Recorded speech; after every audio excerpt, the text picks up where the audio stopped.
বাংলাদেশি এক হুজুর, সেই হুজুর বলছে সে নাকি আমাদের ভারতের লাল কেল্লা দখল করে নেবে। আমাদের দেশের যেসব মানুষজন আছে, হিন্দু ধর্মের যেসব মানুষজন আছে, তাদের নাকি বাংলাদেশ থেকে তাড়িয়ে দেবে, আর না হলে তাদের মুসলিম হয়ে যেতে হবে। বাংলাদেশের হুজুরদের বক্তব্য হয় বাংলাদেশে থাকতে গেলে মুসলিম হয়ে থাকতে হবে, আর না হলে বাংলাদেশে যদি থাকতে হয় তাহলে মৌলবাদীদের কথা মতন চলতে হবে। দিনের পর দিন হাজারো মানুষ বাংলাদেশ থেকে কিন্তু এই ভয়ে যে মুসলমান হয়ে যেতে হবে এই ভয়ে, বা মৌলবাদীদের কথা শুনে চলতে হবে এই ভয়ে, বা বাংলাদেশে যে হিন্দু ধর্মের যেসব মা বোন আছে তাদের তুলে নিয়ে গিয়ে তাদের সাথে অভদ্র ব্যবহার আচরণ করছে, রাত নেই দিন নেই তাদের তুলে নিয়ে যাচ্ছে, নিয়ে গিয়ে বিভিন্ন অত্যাচার করছে। এই যে এইসব ঘটনার জন্য কিন্তু রাতের অন্ধকারে বা যখন টাইম পাচ্ছে, তারা যখন সুযোগ পাচ্ছে, তারা কিন্তু দেশ ছেড়ে যাচ্ছে। তাদের মাতৃভূমি, তাদের মানে কি বলো, পূর্বপুরুষের ভিটে মাটি ছেড়ে তারা কিন্তু যে যার মতন ছুটে পালিয়ে যাচ্ছে বিভিন্ন দেশে। এবার কথা হচ্ছে, বাংলাদেশি মানুষদের জন্য কিন্তু চিরতরের জন্য কিন্তু ভারতীয় ভিসা বন্ধ হয়ে গেল। বাংলাদেশের যারা চিকিৎসার জন্য ভারতে আসার চেষ্টা করে তাদের জন্য কিন্তু চিরতরের জন্য বন্ধ হয়ে যাচ্ছে। এই ভিসা কবে চালু হবে কেউ জানে না, ঠিক আছে, শুধু এই অশান্তি নিয়ে। আর বাংলাদেশের পতাকাকে নিয়ে যেভাবে খারাপ গালিগালাজ বা যেভাবে অপমান করেছে, তাতে মনে হচ্ছে না সেটা কোনো একটা স্বাধীন দেশ, মনে হচ্ছে মৌলবাদী সংগঠন বা মৌলবাদী কোনো জিহাদি গোষ্ঠীর দেশ বাংলাদেশ, ঠিক আছে।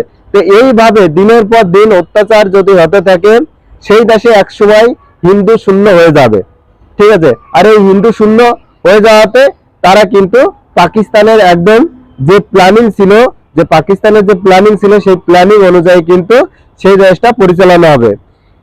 কিছুদিন আগে আমরা খবর দেখতে পেয়েছি যে পাকিস্তান থেকে কিন্তু জাহাজ ভরে অস্ত্র পাঠিয়েছে বাংলাদেশে, কিন্তু সেই অস্ত্র কিসের জন্য পাঠিয়েছে সেটা কি আমরা জানি?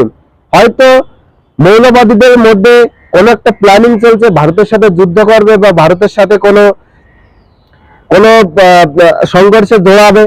মৌলবাদীরা যখনই কোনো জলসভা করে তখনই কিন্তু ভারতকে নিয়ে উস্কানি কথা, ভারতের লোকজনকে নিয়ে উস্কানি কথা, হিন্দু ধর্মের মানুষকে নিয়ে উস্কানি কথা।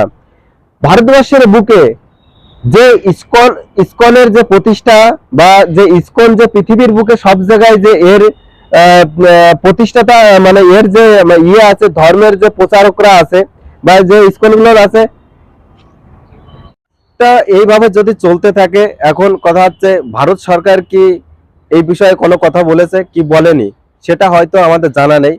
তবে সম্ভবত যেটা খবর পেয়েছি যে ভারত সরকার কিন্তু এই বিষয়ে পদক্ষেপ নিয়েছে, এবং যে আমাদের ভারতীয় যে ইসকন মন্দির আছে তারাও কিন্তু বাংলাদেশে যে ইসকনের উপর দিনের পর দিন হামলা হচ্ছে, বা ইসকনের উপর যে অত্যাচার হচ্ছে, বা যে ইসকনের যে চিন্ময় মহাপ্রভুর উপর যে অত্যাচার হচ্ছে, তাকে বা জেলে আটকিয়ে রেখেছে, বা তাকে যে খেতে দিচ্ছে না, এইসব বিষয়ে কিন্তু ভারত সরকার পদক্ষেপ নিয়েছে।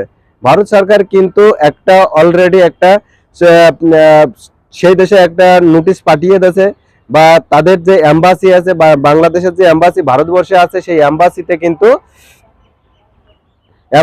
কিন্তু তারা গিয়ে প্রতিবাদ জানিয়েছে, এবং এম্বাসির সামনে কিন্তু বৃহৎ আকারে তারা বিক্ষোভ দেখিয়েছে। এখন কথা হচ্ছে, আমাদের দেশে যে ইসকন আছে, এই ইসকন প্রতিষ্ঠারা বা যে ইসকন গ্রুপ আছে, সেই ইসকন গ্রুপকে কিছু করবে। ইসকন গ্রুপরা বারেবারেই বলেছে যে এই নিয়ে কিন্তু সব দেশে তোড়পাড় চলছে, কারণ ইসকন এমন একটা জায়গা, সেই ইসকনের জায়গাটা কিন্তু অল বিশ্বে ছড়িয়ে আছে, আর অল বিশ্বে যেখানে যেখানে ইসকন আছে সেই জায়গাতে কিন্তু প্রতিরোধ গড়ে উঠছে, কারণ হিন্দুদের উপর অত্যাচার আছে বা ইসকনের উপর যে অত্যাচার চলছে সেই বিষয় নিয়ে। তো সম্ভবত এই সরকার থাকাকালীন এই জিনিসটা কখনোই হবে না। যদি নতুন সরকার আসে তবে এটা সম্ভব, যতদিন নতুন সরকার না আসবে ততদিন এরকম অত্যাচার বা এরকম ওই দেশের মধ্যে যে ঝগড়াঝাটি গন্ডগোল, বা ভারতবর্ষের মধ্যে যে একটা হিংসা দ্বিধাবোধ চলছে, এটা কিন্তু সারা জীবন চলে যাবে। এবার একটা কথায় আসি, সেটা হচ্ছে যে মেডিকেল ভিসা কিন্তু, বা টুরিস্ট ভিসা বা স্টুডেন্ট ভিসা, বাংলাদেশিদের লোকের জন্য কিন্তু চিরতরে কিন্তু বন্ধ হয়ে যাচ্ছে। তারা আর কিন্তু ভারতবর্ষের ভিসা সারা জীবনেও কিন্তু কোনোদিন পাবে না। কারণ এই যে যে পরিস্থিতি, এই পরিস্থিতি এরা কোনোদিন ঠিক করবে না। আর বাংলাদেশের কিছু মানুষ তারা বলছে যে ভারতীয় যে লাল কেল্লা আছে সেখানে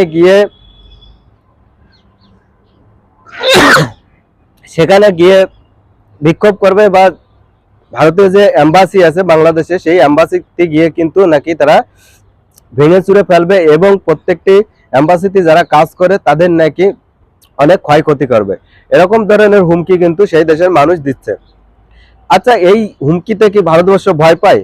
কখনো না, এই হুমকি কখনো ভয় পায় না। কারণ ভারতবর্ষ এমন একটি দেশ, যে দেশ আমেরিকাকে ভয় পায় না, যে দেশ রাশিয়াকে ভয় পায় না, যে দেশ জাপানকে ভয় পায় না, যে দেশ চীনকে ভয় পায় না।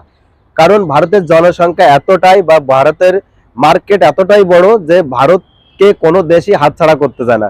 আর ভারতের মেধা এতটাই যে ভারতের মেধা নিয়ে পুরো পৃথিবীর ভারতের স্টুডেন্টরা বা ভারতের শিক্ষার্থীরা কিন্তু পৃথিবীর বুকে রাজত্ব করে চলেছে।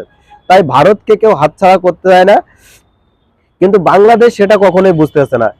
সব সময় প্রত্যেক দিন মাল গাড়ি ভরে ভরে যেখানে মাল যাচ্ছে, যেখানে ট্রাক ভরে ভরে মাল যাচ্ছে, তারপরেও বাংলাদেশের মন পাওয়া যাচ্ছে না।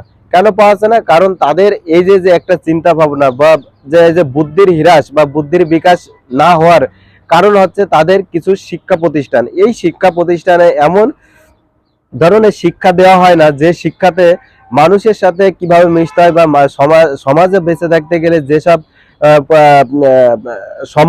সমঝোতা এক করে রাখতে হয়, সেই জিনিসটা কিন্তু তাদের মধ্যে হয় না। তাদের এমনই একটা শিক্ষা দেওয়া যায় যে তাদের শিক্ষাটা আলাদা কোয়ালিটির। আর আমাদের দেশের যে শিক্ষা ব্যবস্থা আছে, শিক্ষাটা কিন্তু ওয়ার্ল্ড বেসিক হয়। এই ওয়ার্ল্ড বেসিকের জন্য তুমি সব রকমের শিক্ষা পাবে, যার জন্য কিন্তু এইসব প্রবলেম কিন্তু আমাদের দেশের মানুষের মধ্যে হয় না। তো ভিডিওটা এই পর্যন্তই। আর জানি না কতদিন আমাদের এই দেশের মানুষ এইগুলো শিক্ষা পাবে যে সেই দেশ থেকে কোনো জিনিস আর আমদানি রপ্তানি করা যাবে না, পুরো তরে বন্ধ করে দিতে হবে। তবেই যদি এদের শিক্ষা হয়। কারণ আমাদের দেশ কোনো কিছুতেই কম না, আমাদের দেশ সবকিছুতেই পরিপূর্ণ আছে।